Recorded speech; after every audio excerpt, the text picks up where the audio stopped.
ఇప్పటికీ అచెరుపెక్కన్ క్షేత్రాన్ని అంత విశేషంగా దర్శిస్తారు. వినాయక వైభవం అంటే అసలు లోకంలో ఆయన యొక్క అనుగ్రహాన్ని ఆయనే ప్రకటనం చేస్తూ ఉంటాడు. మనకి కాణిపాకం క్షేత్రంలో, బిక్కవోలు క్షేత్రంలో విఘ్నేశ్వరుడి యొక్క వైభవం ఎంత గొప్పదో ఆయన ప్రకటనం చేశాడు. అలాగే షేన్పెక్కమ్మని మీరు చాలామంది చూసి ఉంటుంటారు. ఆ క్షేత్రాన్ని చిత్తూరుకి వెల్లూరుకి చాలా దగ్గరగా ఉంటుంది. అద్భుతమైనటువంటి క్షేత్రం.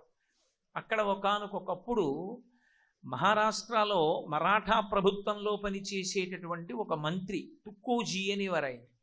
ఆయన ఒక రథం మీద వెళ్ళిపోతున్నాడు. గుర్రాలు పూంచినటువంటి రథం మీద రాత్రి వేళ మహారాష్ట్ర దిశగా వెళ్ళిపోతున్నాడు. వెళ్ళిపోతుంటే ఆయన యొక్క రథానికి ఏదో చక్రాలకి తగిలినట్లుగా అనిపించి ఇరుసు విరిగిపోయింది. ఆయన రథంలోంచి కిందకి దిగి చీకట్లో దీపాలు పెట్టి చూశాడు. రథచక్రాలంతా నెత్తురు చిమ్మేయి, కిందంతా రక్తం మడుగు కట్టింది, ఏమీ కనపడలేదు. ఆయన భయపడి ఇంత నెత్తురు వచ్చింది, ఏం తగిలిందో తెలియట్లేదని, ఎలాగో రథానికి ఇరుసు విరిగిపోయింది కదా అని అక్కడే రాత్రి పడుకుంటూ వినాయకుడికి నమస్కారం చేసి పడుకున్నాడు. రాత్రి విఘ్నేశ్వరుడు స్వప్నంలో దర్శనమిచ్చాడు. దర్శనమిచ్చి ఏకాదశ రుద్రులు ఎలా ఉంటారో అలాగే 11 మంది వినాయకులుగా నేనే ఈ క్షేత్రంలో ఉన్నాను. ఇక్కడ నేను మూలాధార క్షేత్రమునందు ఉంటాను కాబట్టి, పృథివీతత్వమునందు ఉండేవాణ్ణి కాబట్టి ఈ భూమి లోపల ఉన్నాను. నీ రథచక్రం నడుస్తున్నప్పుడు నా తల మీద దెబ్బ తగిలి నెత్తురు పైకి చిమ్మింది. ప్రాయశ్చిత్తంగా నువ్వు ఇక్కడ దేవాలయ నిర్మాణం చెయ్యవలసింది అని కల్లో కనపడి చెప్పాడు. అప్పుడు మరునాడు జాగ్రత్తగా మట్టి తీసి చూస్తే 11 వినాయకమూర్తులు స్వయంభూమూర్తులు కనబడ్డాయి. ఇప్పటికీ మీరు వెళ్ళి ఆ దేవాలయంలో చూస్తే చుట్టూ తీగలా కట్టుంటాయి. దానికి యువతల వైపుకి నిలబడి మనం జరుగుతున్నటువంటి పూజని చాలా దగ్గరగా చూడొచ్చు. ఆ షేన్పెక్కన్ క్షేత్రంలో 11 మూర్తులుగా విఘ్నేశ్వరుడు వెలిసి ఉంటాడు. నేను చిత్తూరు ఉపన్యాసాలకు వెళ్ళినప్పుడు నా యందు చాలా అభిమానం కలిగిన వారు బాబుగారని, ఎలాగైనా నేను ఆ క్షేత్రం చూడాలంటే కారులో వెతుక్కుంటూ వెళ్ళాం. వెళ్ళి చూసి నేను తెల్లబోయాను, అబ్బా ఎలా చదివామో అలాగే ఉంది ఈ క్షేత్రంలో. ఇంకా చమత్కారం ఏమిటంటే ఆ క్షేత్రం మించి ప్రయాణం చెయ్యాలి. ఒకనకొకప్పుడు కంచికామకోటి పీఠాధిపత్యం వహించిన మహాపురుషులు మహాస్వామి వారు ఆయన బయలుదేరినప్పుడు అనుకున్నారు, ఎలాగో షేన్పెక్కన్ క్షేత్రం మించి వెడతాను కాబట్టి వెళ్ళేటప్పుడు 108 కొబ్బరికాయలు కొట్టాలి అని అనుకున్నారు. నేను మీతో మనవి చేశా, విఘ్నేశ్వరుడి విషయంలో దగ్గరికి వెళ్ళి కొబ్బరికాయ కొట్టడం కన్నా దూరంగా నిలబడి నేల మీద కొబ్బరికాయ కొట్టి ముక్కలైపోయి పిల్లలు ఎరుగు తింటే ఆయన ఎక్కువ సంతోషిస్తాడు. కాబట్టి 108 కొబ్బరికాయలు కొట్టాలని సంకల్పం చేశారు. ఆయన అలా సంకల్పం చేసుకున్నారు. కానీ బహుశः మహాస్వామి వారి ద్వారా ఆయన యొక్క వైభవాన్ని ప్రకటనం చెయ్యాలనుకుని ఉండుంటాడు స్వామి. మరిచిపోయారు, ముందుకు వెళ్ళిపోయారు. చాలా వేగంగా నడిచేవారు మహాస్వామి. 96 ఏళ్ల వయస్సులో కూడా ఎంత వేగంగా నడిచేవారో. ఆయన వేగంగా ముందు వెళ్ళిపోయారు. వెనక పెద్ద ఏనుగు మీద జయేంద్ర సరస్వతీ స్వామి వారు వస్తున్నారు. చాలా దూరం మహాస్వామి వెళ్ళిపోయారు, వెనక జయేంద్ర సరస్వతీ స్వామి వారికి ఏనుగు వస్తోంది. షేన్పెక్కన్ క్షేత్రానికి కొంత దూరంలో ఉండగా ఏనుగుకి వెర్రి బయలుదేరింది. మామటివాణ్ణి కూడా దగ్గరికి రానివ్వకుండా తొండంతో తోసేసి గిర్ర గిర్ర గిర్ర గిర్ర తిరగడం మొదలుపెట్టింది. ధైర్యంగా జయేంద్ర సరస్వతీ స్వామి వారు మాత్రం ఏనుగు మీద కూర్చున్నారు. ఈ వార్త అక్కడ ఉన్నటువంటి వాళ్ళు మహాస్వామి వారికి ముందుకెళ్ళి చెప్పారు, అయ్యా ఏనుగు ఎవరు అదుపు చేసినా ఆగట్లేదండి, గుండ్రంగా తిరుగుతోంది, దాన్ని పట్టుకోలేకపోతున్నాం. ధైర్యంగా జయేంద్ర సరస్వతీ స్వామి వారు మాత్రం కూర్చుని ఉన్నారు ఏనుగు మీద. కిందకి కానీ జారారా చాలా ప్రమాదం అని చెప్పారు. తనకి ప్రమాదం వస్తే ఏమో పట్టించుకునేవారో లేదో మహాస్వామి, తన శిష్యుడు జయేంద్ర సరస్వతీ స్వామి వారు ఈ స్థితిలో ఉన్నారని తెలియగానే అకస్మాత్తుగా కూర్చుని సత్యదండాన్ని చేత్తో పట్టుకుని ఆ ఆజ్ఞాచక్రానికి తాటించి ధ్యానం చేశారు. చెయ్యగానే తను చేసినటువంటిది ఏది మరిచిపోయారో జ్ఞాపకం వచ్చింది.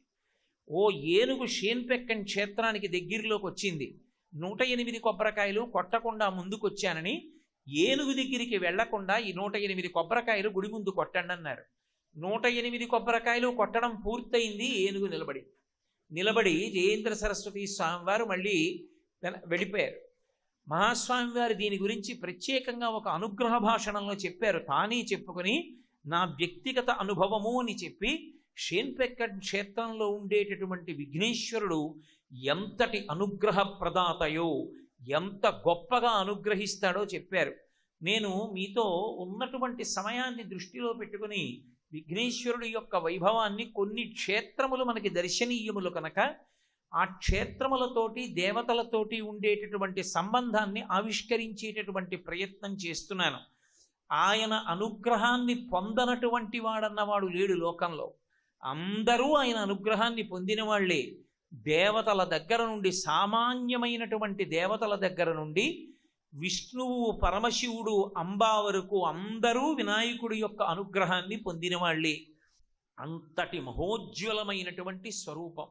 అయితే ఈ బంధుత్వములు అనేటటువంటి దాని యందు ఒక చమత్కారం ఒకటి ఉంటుంది.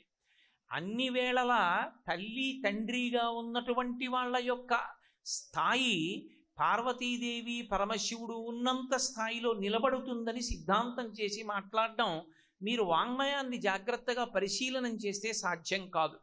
ఎందుచేత అంటే మీరు ఒకటి గమనించండి, రామచంద్రమూర్తి విష్ణువు యొక్క అవతారం, దశావతారాలలో ఒకటి నరుడిగా వచ్చాడు. ఆయన దశరథ మహారాజు గారిని తండ్రిగా వరించాడు. దశరథుణ్ణి తండ్రిగా వరించాడు కాబట్టి కౌసల్య తల్లి అయింది. ఇప్పుడు కౌసల్య దశరథులకి రామచంద్రమూర్తి కొడుకుగా వచ్చాడు. కౌసల్య దశరథులకి కొడుకుగా వచ్చినటువంటి రామచంద్రమూర్తి కన్నా కౌసల్య దశరథుడు అనుగ్రహ శక్తిని కలిగిన వారై ఉంటారని సిద్ధాంతీకరించడం సాధ్యమా? కాదు. ఎందుకంటే అది ఆరోహణ సిద్ధాంతము అంటారు. ఆయనకి తండ్రి అయిన కారణం చేత దశరథుడు తరించాడు. ఆయనకి తల్లి అయిన కారణం చేత కౌసల్య తరించింది. కొన్ని చోట్ల అవి దేవతాస్వరూపములై లోకానికి అనుగ్రహాన్ని పంచిపెడతాయి అని చెప్పడం కష్టం. దశరథ మహారాజు గారికి దేవాలయం కట్టి పూజ చేస్తే లోకానికి అనుగ్రహిస్తాడా అని అడిగారు అనుకోండి, అలా ఆయన్ని దేవతాస్వరూపంగా ప్రతిష్ఠ చేసి ఆయనకి దేవాలయాలు కడితే లోకానికి అనుగ్రహం కలుగుతుందని చెప్పడం కష్టం. మరప్పుడు ఏమిటి నేర్చుకోవలసి ఉంటుంది దశరథుడి జీవితాన్ని చదివితే? అంటే దశరథుడు పెట్టుకున్న వ్యామోహం రాముడి పట్ల కొడుకు అని. కొడుకు పట్ల పరమేశ్వరుడైన నా పుత్రుడన్న భావన పెట్టుకున్నందుకు దశరథుడు తరించాడు, స్వర్గలోకవాసాన్ని పొందాడు. ఇందులో చిత్రం ఏమిటంటే, రాముడి వైపు నుంచి చూసినప్పుడు రామాయణంలో మనం ఏం నేర్చుకోవలసి ఉంటుందంటే, నరుడిగా దశరథ మహారాజు గారి పట్ల రాముడు ఎంత గౌరవంగా ప్రవర్తించాడు, ఎంత వినయ విధేయతలతో ప్రవర్తించాడు. దశరథుడు శరీరం విడిచిపెడితే ఎంత ఏడ్చాడు. భగవంతుని యొక్క అవతారమే తండ్రికంత గౌరవాన్నిచ్చి తండ్రిని అంత గౌరవిస్తే మనం కూడా తండ్రిని ఎంత గౌరవించాలన్న విషయాన్ని తెలుసుకోవడం వరకు పనికొస్తుంది తప్ప దశరథుడికి గుడి గడితే అన్న భావన వల్ల ఏమొస్తుంది అని చెప్పమంటే చాలా కష్టం. ఎందుకంటే అవి అనుగ్రహ ప్రసరణం చెయ్యగలిగిన దేవతా స్వరూపములు కావవి. అవి తండ్రి తల్లి అయిన కారణం చేత భగవంతుని యొక్క అనుగ్రహాన్ని పొందాయి. మీకు నేను ఒక ఉదాహరణ చూపించాలి అంటే, భాగవతంలో కృష్ణ భగవానుడికి తల్లిగా వచ్చింది, కన్న తల్లిగా కాదు, పెంచిన తల్లి యశోదాదేవి.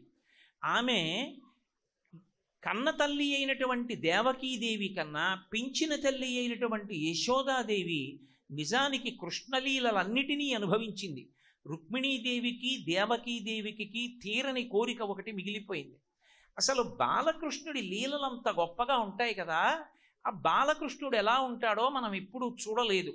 పట్టమహిషి అయిన రుక్మిణీదేవి చూడలేదు, కన్నతల్లి అయినటువంటి దేవకీదేవి చూడలేదు. ఎందుకంటే పసితనంలో పుట్టగానే తీసుకుని వెళ్ళిపోయాడు వసుదేవుడు.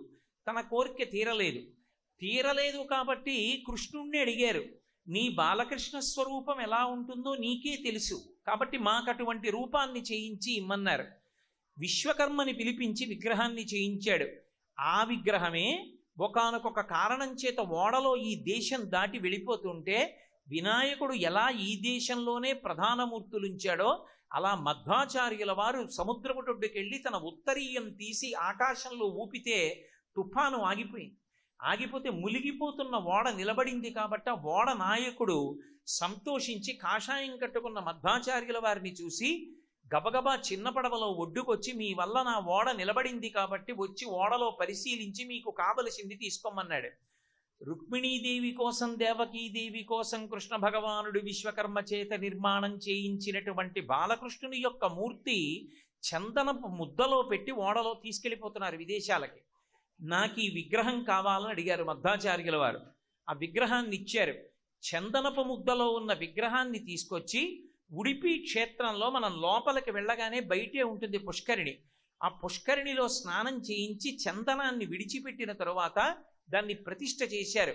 అందుకే ఉడిపిలో అలంకారం ఆలస్యం అవుతూ ఉంటుంది. ఉడిపిలో ఇవాళ ఈ అలంకారం చెయ్యాలని ఉండదు. కృష్ణ భగవానుడి మూర్తి దగ్గరికి వెళ్ళి కూర్చుని అప్పుడు ఎవరు ఆ అర్చనా సమయంలో ఉన్నారో ఆ ద్వైత సంప్రదాయానికి చెందినటువంటి మఠాధిపతులు వారు ధ్యానం చేస్తారు. ధ్యానం చేసినప్పుడు ఆ రోజున కృష్ణుడు ఏ రూపంలో కనపడితే ఆ రూపంలోకి అలంకారం చేస్తారు. అందుకే ఉడిపిలో దర్శన వేళలు ఖచ్చితంగా ఇలా ఉంటాయని చెప్పడం కుదరదు. ఒక్కొక్కసారి అలంకారం ఆలస్యం అయిపోతూ ఉంటుంది.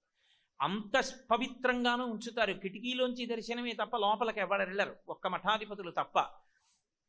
ఉడిపి క్షేత్రంలో ఉన్నటువంటి బాలకృష్ణమూర్తిని దేవకీదేవి రుక్మిణీదేవి కోసం కృష్ణుడే చేయించి ఇచ్చినటువంటి మూర్తి. అంటే బాలకృష్ణుణ్ణి కన్నతల్లి దేవకీదేవి చూడలేదు, కానీ పెంచిన తల్లి యశోద పాలిచ్చింది, ఆయనతో ఆడుకుంది. ఆయన 3 మాటలు విశ్వరూపం చూపించాడు.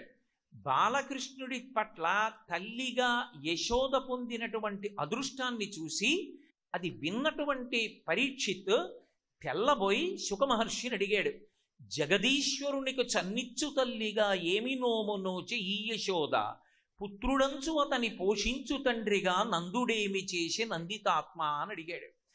అసలు తల్లి తల్లి అంటూ లోకములకన్నిటికీ తండ్రి అయినటువంటి వాడికి, తల్లి అవసరం లేకుండా ఉండిపోయిన వాడికి పాలివ్వడం ఏమిటయా? తన స్తన్యంలోంచి ఇంత పుణ్యం ఎలా సంపాదించింది యశోద నాకు చెప్పని అడిగాడు.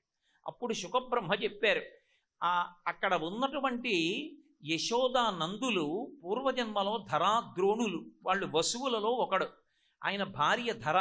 వాళ్ళిద్దరూ బ్రహ్మగారి దగ్గరికి వెళ్ళి ప్రార్థన చేస్తే కృష్ణావతారం వస్తోంది, మీరు కూడా మీ అంశలతో భూమి మీదకి వెళ్ళమన్నాడు ఆయన.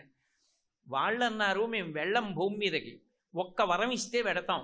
కృష్ణ భగవానుణ్ణి తల్లిదండ్రులం అన్న ప్రేమతో లాలించి పోషించగలిగినటువంటి అనుగ్రహం మాకు ఇస్తే వెడతామన్నారు.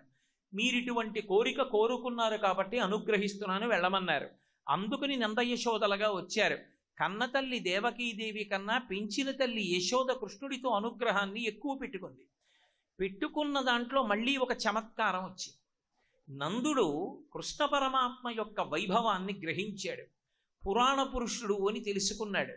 నేను ఇన్నాళ్లు పెంచినవాడు సామాన్యుడు కాడు, పురుషోత్తముడైనటువంటి శ్రీ మహావిష్ణువు యొక్క పరిపూర్ణావతారం అని తెలుసుకున్నాడు కాబట్టి నందుడు మళ్ళీ పుట్టాడు అనడానికి ఆధారం దొరకలేదు.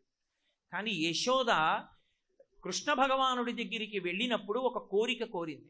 మనస్సీదతి మే కృష్ణ తవ కళ్యాణ వీక్షణే దర్శయస్వ రమానాథ జగదానందకారక అని అడిగింది. నువ్వు ఎన్నో కళ్యాణాలు చేసుకున్నావు, ఒక్కటి కూడా నేను చూడలేదు. ఎందుకని? నందవ్రజాన్ని విడిచిపెట్టి మధురానగరానికి వెళ్ళాక కళ్యాణాలు జరిగాయి, ఇన్ని కళ్యాణాలు అయ్యాయి, ఒక్కటి చూడలేదు. నీ బాల్య క్రీడలన్నీ చూశాను, నా కొడుకు అన్న వ్యామోహం నాకుంది, ఒక్క కళ్యాణం నేను చూడడానికి వీలుగా చేసుకోమని.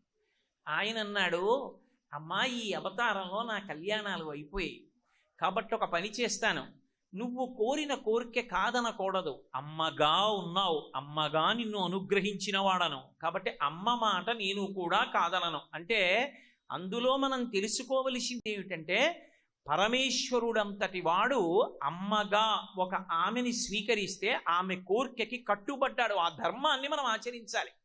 కాబట్టి ఇప్పుడు ఆయన అన్నాడు, శ్రీశైలే పూరయిష్యామి కించిత్ కాలాదనంతరం, ఈ అవతారంలో కుదరదమ్మా, శ్రీశైలంలో నీ కోరిక పూర్తి చేస్తానన్నాడు. శ్రీశైలాలు 2 ఉన్నాయి, ఒకటి దిగువ శ్రీశైలం, ఒకటి ఎగువ శ్రీశైలం. దిగువ శ్రీశైలం తిరుపతి, ఎగువ శ్రీశైలం జ్యోతిర్లింగం ఉన్న క్షేత్రం, కింద నుంచి పైకెడుతుంది ఉపాసన. కరచరణాదులతో కూడిన మూర్తిని పట్టుకుని అరూపరూపి అయి కాళ్ళు చేతులు లేని మూర్తి ఉపాసనలోంచి నిర్గుణంలోకి వెళ్ళాలి. అందుని కింద నుంచి పైకెడితే దిగువ శ్రీశైలం, ఎగువ శ్రీశైలం. సంస్కృతంలో శ్రీని ద్రవిడ భాషలో తిరు అంటారు, శైలం మలై, తిరుమల అంటే శ్రీశైలం, కాబట్టి తిరుమల కొండ మీద తీరుస్తానన్నాడు. అందుకని అక్కడ ఉన్నటువంటి యశోదాదేవిని ఇక్కడికి తీసుకొచ్చి వకుళమాతగా మళ్ళీ ప్రవేశపెట్టాడు. అందుకే మీరు భవిష్యోత్తర పురాణాన్ని పరిశీలిస్తే అసలు వకుళమాత పుట్టుక కానీ వకుళమాత ఎలా పెరిగిందన్న విషయం కానీ ఎక్కడా లేదు. ఆమె పరమేశ్వరుని మెడలోని పొగడపూల మాల, అందుకని వకుళమాల అని పిలిచారు ఆవిడ్ని. ఒక్కొక్కచో కొన్ని శ్లోకాలు చూస్తే బకుళమాల అన్న పేరు కూడా ఆవిడకు ఉంది. ఆ వకుళమాల ఆదివరాహస్వామి వారి దగ్గర ఉండేది. ఎలా పాచకిగా ఉండేది, ఆవిడ వంట చేసి పెట్టేది. అమ్మ పనేమిటి, ఎంత పెద్దవాడైనా కొడుకు ఆయన జిల్లా కలెక్టర్ కానివ్వండి, అమ్మ ఏం చేస్తుంది, మా అబ్బాయికి చారు ఇలా పెడితే ఇష్టమమ్మా అని తన చేతులతో చారు పెట్టుకుంటుందమ్మ. మా అబ్బాయికి రాత్రివేళ కందిగుండ నెయ్యి వేసుకు తింటే ఇష్టమని కందిగుండ అన్నం పెడుతుంది. అమ్మకి కొడుకు కడుపు తడవడం, కొడుకు అన్నం పెట్టడమే ఇష్టం. అందుకే వకుళమాత మొదట ఎక్కడికి వెళ్ళింది అంటే ఆదివరాహమూర్తి దగ్గరికి వెళ్ళింది. ఎప్పుడు వెళ్ళింది ఎవ్వరికీ తెలియదు. ఎందుకని, ఆదివరాహస్వామి వెంకటేశ్వరుడు కొండ మీద కలుసుకుంటే బ్రహ్మాది దేవతలందరూ ఆకాశంలో నిలబడ్డారు. ఎందుకని, ఒకే విష్ణువు 2 రూపాలతో కలుసుకున్నాడు. అది చిత్రం. శివకేశవులు కలుసుకుంటే విచిత్రం అనొచ్చు, ఒక విష్ణువే 2గా కలుసుకున్నాడు. అందుకే ఇప్పటికీ ఆ క్షేత్రం వరాహక్షేత్రం అని పిలుస్తారు దాన్ని. వరాహక్షేత్రం అన్న పేరు ఉంది కాబట్టే ఆ క్షేత్రం నిలబడింది. అసలు రహస్యం, ఒకానొకప్పుడు దక్షిణ భారతదేశంలో ఏ క్షేత్రం కనపడితే ఆ క్షేత్రాలన్నీ ధ్వంసం చేసినటువంటి ఒక ప్రత్యేకమైనటువంటి స్థితి కలిగినటువంటి పరిపాలకులు, సనాతన ధర్మమునందు విశ్వాసము లేనటువంటి వాళ్ళు దక్షిణ దేశంలో దండయాత్ర చేయడానికి వెళ్ళిపోతూ తిరుమల కొండ దగ్గరికి వచ్చి అడిగారు, పైన ఏముంది వీళ్ళందరూ ఎడుతున్నారని. వరాహక్షేత్రం ఉందన్నారు. వరాహక్షేత్రం అంటే ఏమిటన్నారు. వరాహం అంటే పంది, అక్కడ అడవి పంది తిరుగుతూ ఉంటుంది, పూజ చేస్తారన్నారు. చిచి చిచి చిచి, పందికి పూజ, దూరంగా పదండని వెళ్ళిపోయారు. వరాహక్షేత్రం అని పేరుండబట్టే ఆ క్షేత్రం దక్కింది యథార్థానికి. ఇంతకన్నా ఇంకా లోతుగా వివరాలు నేను చెప్పక్కర్లేదు, మీరు చరిత్ర పరిశీలిస్తే అవగతం అవుతుంది. కాబట్టి అక్కడ మొట్టమొదట వెళ్ళిన వాడు వరాహస్వామి. ఆ వరాహస్వామిని వెంకటేశ్వర స్వామి కలుసుకున్నారు. ఒక రకమైన మూలిక కోసం వెతుకుతూ కలుసుకున్నారు. కలుసుకున్నప్పుడు సూకరములు అంటే పంది రూపంలో ఉన్న సేవకులే ముందు వెడుతున్నారు. చెట్టు తొర్రలోకి వెళ్ళినటువంటి వెంకటేశ్వరుణ్ణి పిలిచారు బయటికి. ఇద్దరూ కలుసుకున్నారు. కలుసుకున్నప్పుడు దేవతలందరూ ఆకాశంలో నిలబడి పుష్పవృష్టి కురిపించారు. ఆయన ఎందుకు వచ్చాడో, కలియుగంలో ఏం చెయ్యాలనుకుంటున్నాడో అర్థమైంది ఆదివరాహస్వామికి. వెంకటేశ్వర స్వామి అన్నారు, ఇప్పుడు నా దగ్గర లక్ష్మి లేదు కాబట్టి నాకు కొద్దిగా ఇక్కడ ఉండడానికి స్థలం ఇప్పించండి అని అడిగారు. అంటే కలియుగం లక్షణం, ముందెవడొచ్చి జెండా పాతాడో వాడిదే భూమి. ఆదివరాహస్వామి వెళ్ళారు కాబట్టి ఆయనదే భూమి. ఆయన కొనుక్కుని ఎక్కడ రాయించుకున్నారు, ఎక్కడా లేదు పురాణంలో. కలియుగ ధర్మాన్ని ఈశ్వరుడు కూడా చూపిస్తాడు. కాబట్టి ఇప్పుడు వెంకటేశ్వర స్వామి వాడు అడిగితే ఆయన అన్నారు, ఇది కలియుగం, స్థలం మౌల్యేన గృహ్యతాం, డబ్బిచ్చి తీసుకోండి, కొంత భూమి ఇస్తానన్నారు. ఆయన అన్నారు, లక్ష్మి లేదు, ఎక్కడి నుంచి ఇమ్మంటారు, ఇంకో మాట చెప్పండి అన్నారు. ప్రథమం దర్శనం చాస్యాత్ నైవేద్యం క్షీరసేచనం ఇదమేవ వరం బ్రహ్మం దదామి కరుణానిధే. మీకు వరం ఇస్తాను, వెంకటాచల క్షేత్రానికి వచ్చిన వాడు మొట్టమొదట ఆదివరాహస్వామి దర్శనం చేయకపోతే వెంకటేశ్వర దర్శనం చేసినట్టుగా లెక్కలోకి తీసుకోం. 2, ప్రథమ నైవేద్యం ఆదివరాహస్వామికి పెట్టి వెంకటేశ్వర స్వామికి పెడతారు. ఉత్సవాలు వెంకటేశ్వరుడివి, ప్రథమ నైవేద్యం అంతా ఆదివరాహమూర్తిది అని ఇద్దరూ ఒప్పందం చేసుకున్న తర్వాత ఆదివరాహస్వామి వకుళమాతని పిలిచారు. నేను నీకు శ్యామాక ధాన్యం, దుంపలు, తేనె పంపుతూ ఉంటాను, ఈమె నీ దగ్గర ఉంటుంది, ఈమె నీ దగ్గర ఉండి నీకు తల్లిలా కాపాడుతూ ఉంటుంది అని వకుళమాతని వెంకటేశ్వరుడికి అప్పచెప్పారు. వకుళమాత వెంకటేశ్వర స్వామి వారితో కలిసి ఒక పుట్ట లోపల ఉంటుండేది. అసలు వకుళమాత వెంకటేశ్వరుడితో మాట్లాడిన మాటలు మీరు జాగ్రత్తగా భవిష్యోత్తర పురాణంలో గమనిస్తే ఆవిడ హృదయం ఏమిటో అర్థమవుతుంది. ఒకానొకప్పుడు వెంకటేశ్వర స్వామి వారు పద్మావతీదేవిని పరిణయం చేసుకోవడానికి ఒక గుర్రం మీద వెడితే పద్మావతీదేవి చెలికెత్తెలు రాళ్లు పెట్టి కొట్టిన కారణం చేత ఆ గుర్రం పడిపోతే వెంకటేశ్వర స్వామి వారి ఒంటికి దెబ్బలు తగిలి రక్తం ఓడుతూ తిరిగి వచ్చారు పుట్టకి. వచ్చి ఓ తెల్లటి దుప్పటి పైనుంచి తల వరకు ముసుగు పెట్టుకుని పడుకున్నారు. భవిష్యోత్తర పురాణంలో వ్యాసుడు అన్నాడు, యథాయుగాంతే వటపత్రశాయి అన్నాడు. యుగాంతమునందు వటపత్రశాయి రావి ఆకు మీద ఎలా పడుకుంటాడో చిన్నపిల్లాళ్ళ అలా పడుకున్నాడు. పడుకుని ఏడుస్తున్నాడు వెక్కి వెక్కి. వకుళమాత దగ్గరికి వెళ్ళి ఆ దుప్పటి ఇలా తీసి చూసింది. కన్నుల వెంట ధారల కింద నీళ్లు కారిపోతూ వెక్కిళ్ళు వస్తున్నాయి. నేను అబద్ధం చెప్పాను అనుకుంటే మీరు పురాణం చూడండి.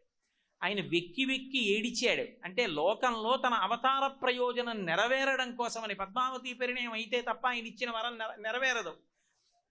అప్పుడు వకుళమాత ఆయనని చూసి ఒక మాట అంది ఆయనతోటి. ఆవిడంది, మనోగతం వదాదేశం గౌరవం మహిమాకృతా గౌరవం బలరామస్య దేవకీ వసుదేవయో దుఃఖం భవతి తాం దృష్ట్వా యభుక్తం భూతభావన విశ్వార్తి సంహర్త పుణ్యమూర్తే నమోస్తుతే అంది. ఆయన నాకు తల్లి అని అన్నాడు, కానీ వకుళమాత రూపంలో వచ్చిన తరువాత ఆవిడ వకుళమాత మాత్రం ఈయన నా కొడుకు అని చెప్పడానికి ఇష్టపడలేదు. సర్వం శ్రీ ఉమామహేశ్వర పరబ్రహ్మార్పణమస్తు. స్వస్తి.